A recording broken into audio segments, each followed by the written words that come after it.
Good early Saturday morning. You know what it is. It's your boy Pitts and Coach Bernard Clark Jr., aka Tiger. It's going down. It's game day preparation with Robert Morris University against Merrimack. And who else better to give us that game day preparation than our very own and special guy, Tiger, aka. What up, Coach? How you doing, man? Hey, I'm doing well, man. Everything's going good. Anxious, ready to go, ready to get this thing rolling in the right direction. But, that stomach is bubbling. Can't really eat right now. My mind's on the game. It's running all over the place. That anxiety gets crazy on game day.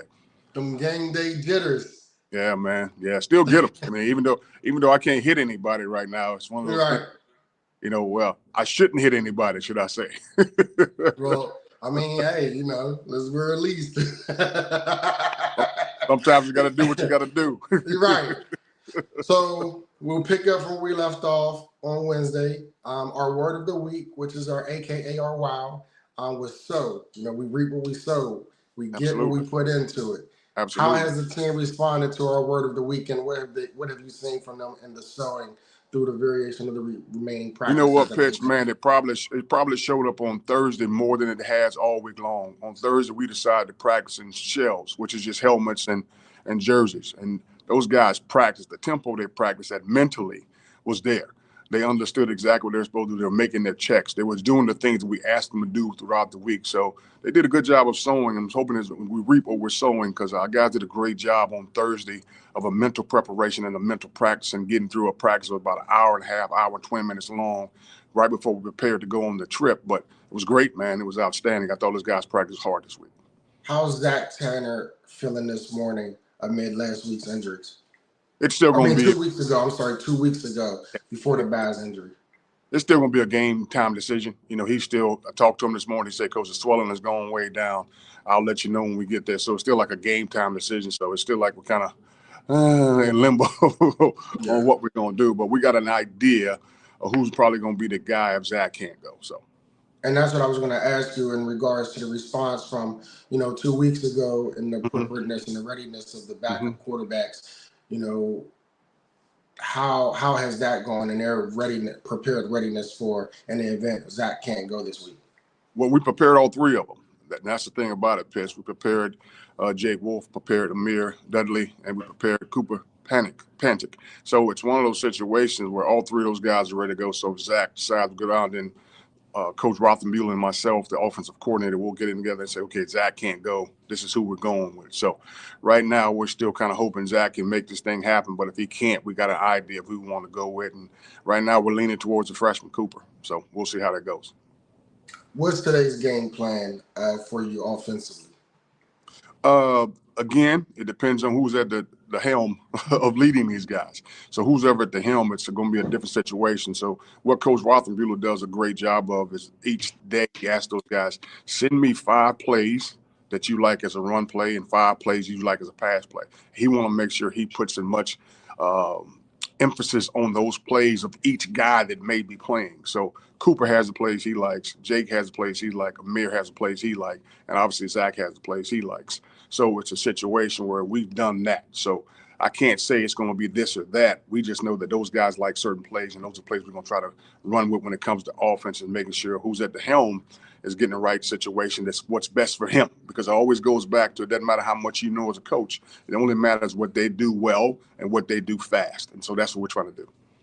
How have you seen the offensive line grow and develop in their continuity as the season has progressed, being as that, this was a very new group, in addition to other positions and coaches, but specifically when you talk the trenches and the O-line, how have you seen the development come to play? Well, the great thing about it, we've seen a great development. At one time we had Riley, who was our left tackle. We moved Riley into guard. We put Jan there. So we found the 5 guys that we feel real good about, and the other 3 to 4 substitute guys that can give them a break every now and then. So that's the positive thing about what's going on. We found the 5 guys that we feel strongly about. They work well together. They're finally getting to know each other. So when they're in the game and they're focused on what they need to be focused on, they're working together. So they're recognizing the formation and understanding, I got to take this, depending on what we're going to run. So they're working well together. That's the thing that's extremely important. You know that when it comes to O-line, they have to have a continuity of who's in there at all times. So we got a five that we feel real good about. Some substitutions we also feel good about. What are some of the key matchups that you're looking forward to watching today on the defensive side of the ball? To be totally honest with you, it's probably our linebackers versus the quarterback. You and I both know over the years, running quarterbacks have hurt us a little bit. So they have two outstanding running quarterbacks. They do a good job of leading their offense. So I want to see how these linebackers stack up against these guys when they have to make those open field one-on-one tackles and make sure we're getting these guys on the ground and doing what we're supposed to do, along with our safety. So that's the matchup I'm looking for defensively, is making sure we stop the run when it comes to these quarterbacks. Now, I'm not saying their running backs aren't good. Their running backs are good players. But what I am saying is those quarterbacks lead that team. They do a good job. If they run the ball well, then they open you up pass-wise, because now you're worried about them running, and now you get hurt on the pass. So we got to make sure we're doing a great job versus these quarterbacks. Absolutely. Shout out to my cousin Solomon back home in Duquesne, PA. Them 412 stand up. Appreciate cousin support through it all. He's always been supportive of me. Resharing everything that we do, Coach. Every time we do an interview, he reshares it. So I'm definitely grateful, for his support, helping to spread the word, specifically, since everything is happening in the 412. Yeah, no doubt. Crazy question for you. Crazy question for you, Pitch. I mean, obviously it's game day for you also, man. How's little guy doing, man? How's he playing? It's crazy, Coach. I really, this was the first time that I had to restrain myself with patience, specifically when it comes to football, because I know the aggression, I know the mentality, I know the physical nature of it all, but he has responded incredibly well. He has soaked in everything that I've said to him. He looks the part. I tell him all the time he might look better out there than I did. Like he just looked like he belonged, and he's having fun despite them having a losing record. He's having fun with it.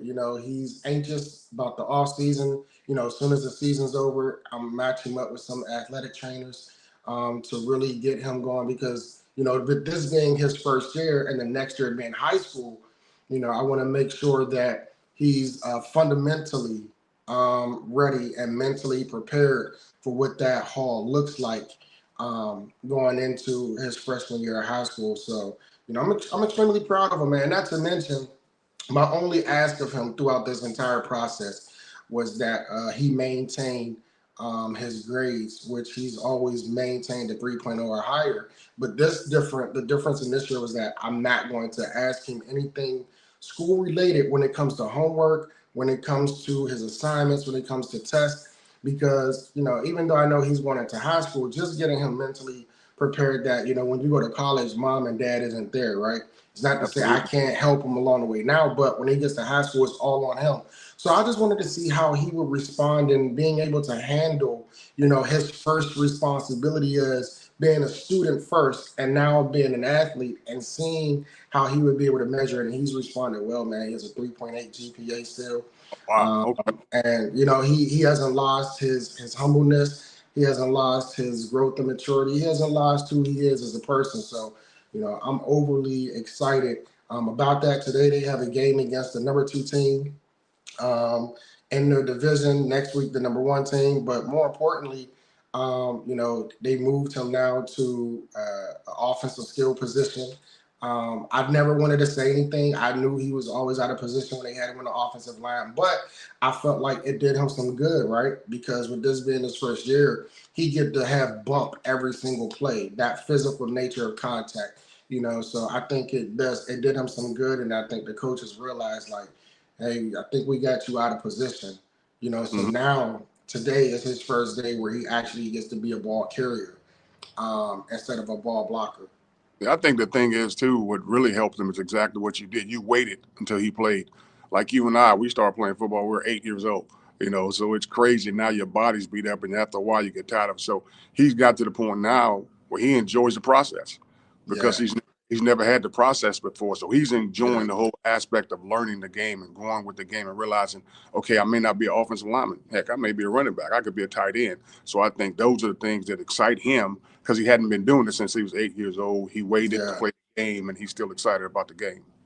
And sometimes, coach, I feel like I don't want to say I feel like I did him a disservice by not putting him in earlier, right? Because you see the advancement because he's new to it. But at the same time, key to something you said, I've watched a lot of kids, specifically in this DMV area, whom has been playing since 7 or 8 years old, and by the time they get to high school, they're burnt out. They don't even Yes. want to do it no more. So I definitely understand now personally the sides of both sides of the coin when it comes to starting too early, starting too late. And the toughest thing about it, especially the generation now, is everything's microwave. They look at Twitter, they look at Facebook, they look at Snapchat. Everything's 2 minutes, 2 minutes, 2 minutes. So Yeah, they don't see instant gratification. They don't see instant results. A lot of times they yeah, don't stick to it. So when you're young and you're 8 years old, after a while, okay, I'm 15. I've been playing football for 7 years. I don't want to do this anymore. Where he's 14 and now he's been playing football 6 months. So yeah. he's grown to love the game, and so that's attributing to you though. I mean, you're doing the thing that need to do to make sure your son enjoys the game of football and not just out there playing the game of football because you want him to. Absolutely. And coach, before I get to my next question, this other individual, Billy Blocks, he's also from Pittsburgh. When I tell you that he is a fan of yours, Okay, I don't water that down. Like when I tell you every show that we've had over the last couple of years, he has tapped in, he has watched every single show. When I go home to Pittsburgh or when we get off, he messaged, he also shares everything. I told him one day, I said, yo, you know what? I gotta either get you on the show with Coach as a fan, or I gotta get you when I come home this year for a game, I gotta get you, out there with me. let's make it But happen. Absolutely, but man. Let's make but it happen. definitely shout out to Billy, man, for all that he's doing, and also with the Pee Wee football work that he's doing as well in the city of Pittsburgh. I believe he's helping out a football team. It's basically a teen a young adult group whom been in trouble, right, and giving them a Hmm. second chance at development of their discipline skills and their cognitive skills, and everything else like that. I believe they're called the West End Ducks. Okay. And, this is a group of served young youth who got in trouble, and they're trying to give them a way, back into, reinvigorating them and their excitement about life through sports, as a lot of us had to do. My discipline came from sports. Yeah. It kept me out of the streets. It kept me away from trouble. So big And ups to them and the Western Ducks and Chris Sims and all them doing the work out there. Shantae, Little John, all of them. Appreciate y'all for y'all support. yeah, man, let's make it happen. No doubt about it, man. The more involved I can get involved in the community, I'd love to do it. It's just I don't know who to reach out to or how to reach out and make sure. I got a couple of guys that I'm going to reach out to once the season's over. Obviously, during the season is tougher, but Yeah, doing the off season, I'd love to go. I always love talking to young people and make sure their minds are in the right place and make sure they're developing. Again, it always goes back to better men, better husbands, and better fathers. So anything absolutely. I can do to make those things creative, would be great. And not only that, I wanted to see, Coach, also too, maybe we can see if specifically that West End Ducks team that I was referring to, maybe we can see if we can get them for a game. Absolutely. Just to be able to come out and see what that environment look like, give them something to look forward to. Yeah, just let me know. Let me know. We Awesome, should we'll make it, do. no doubt. When we talk about the new coaching staff, right? We just talked about the offensive line. How has it gone, now, because that's another group of continuity that you have to develop, within the games and the confinements, understanding each other's likes, weaknesses, strengths, etc. Yeah. How has that played out for you guys thus far this year, and what are your thoughts on it? Well, that's the positive thing also that their preseason's over also. That's the thing. We go 1-3, and now they got to relearn each other. It goes back to what we talked about on Wednesday, during the bye week, doing self-scout stuff. Now they got to self-scout themselves and see where am I going wrong and why aren't the guys performing the way I want to perform. So our guys have done a great job. And the two coordinators, Troy Rothenbuehler and Jason McCrenos, and also Ty Aschenbacher, the special teams coordinator, they've done a great job of making sure our guys are on the same page. So they all last week they sat and they said, okay, this is what we need to change, this is what we need to do, and they talked it out. They're going to be arguments, they're going to scream at each other, but Absolutely, that's that's just the way. football. Yeah, that's just the way it is. Make sure things are going. So I think they're comfortable with the game plans on both sides of the ball as well as special teams. I think they're ready to get things rolling in the right direction, like I said. And I put my input, but like I've told them, I want to make sure they understand they're going to load the gun. They're going to put their bullets in it because I don't want to put my bullets in it because if it don't work out, I'm gonna take Yeah. the bullets out, you know. Your bullets can't work for that pistol. It won't shoot right. Exactly. So I want to make sure they understand that. But again, they do. And all of them understand that we have to get it done. This is what we have to do. And we're going in the right direction. What's up? What's our message today? Our message today, more than anything else, man, is just make sure we got there and have a good time. Woke up this morning, man. Probably the one thing in my mind is I was telling, there's reality. And then there's what you're trying to do. There's opportunity and there's reality of what's going on. And you got to make choices on the field, man. Sometimes you make good choices, sometimes you make bad choices. I tell people all the time, I love my mom, man. My mom just turned 83 on Wednesday, man. But the Happy birthday, reality is, mama. absolutely, man.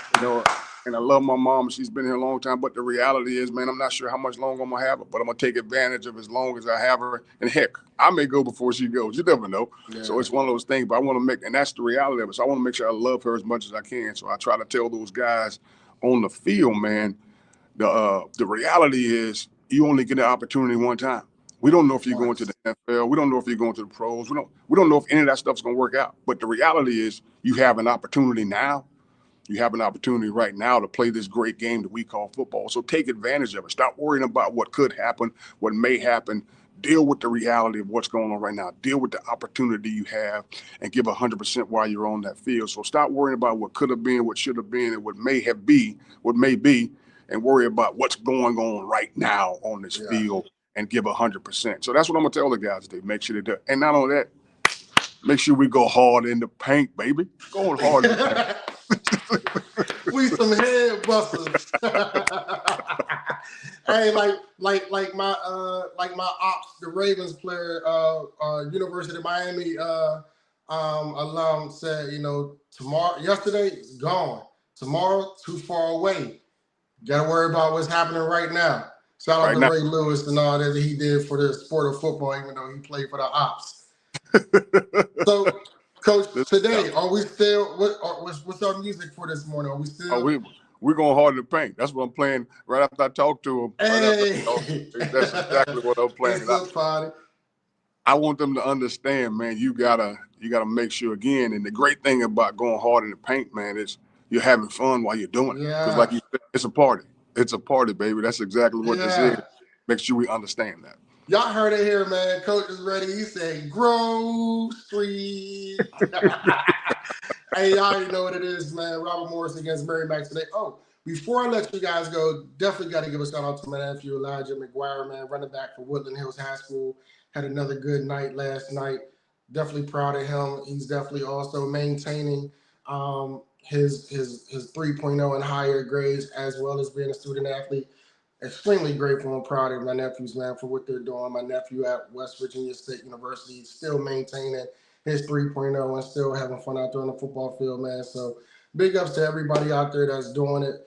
All you athletes, keep up the great work, man. If nobody told you guys, be that student first, athlete second. It all merges together. It's like when you're cooking, you got to have the right ingredients, the right preparation, and it all blend together the way it's supposed to. So big ups to you guys. Stay blessed. Keep it going. CJ Gray, keep going. 2-sport athlete, 3-sport athlete, might I say. But listen, it gets better from there, man. Coach, enjoy. Let's get that W today. Let's go 1-0 and go ahead and take us out with the slogan. Hey, let's make this happen, guys. Like I said, this is the reality of what's going on. Let's take full advantage of this opportunity and let's go, Bobby Mo. Y'all get it here, man. It's Pitt Sports Zone, Bowie TV, coming to you live through the eye of the Tiger. Enjoy your Saturday.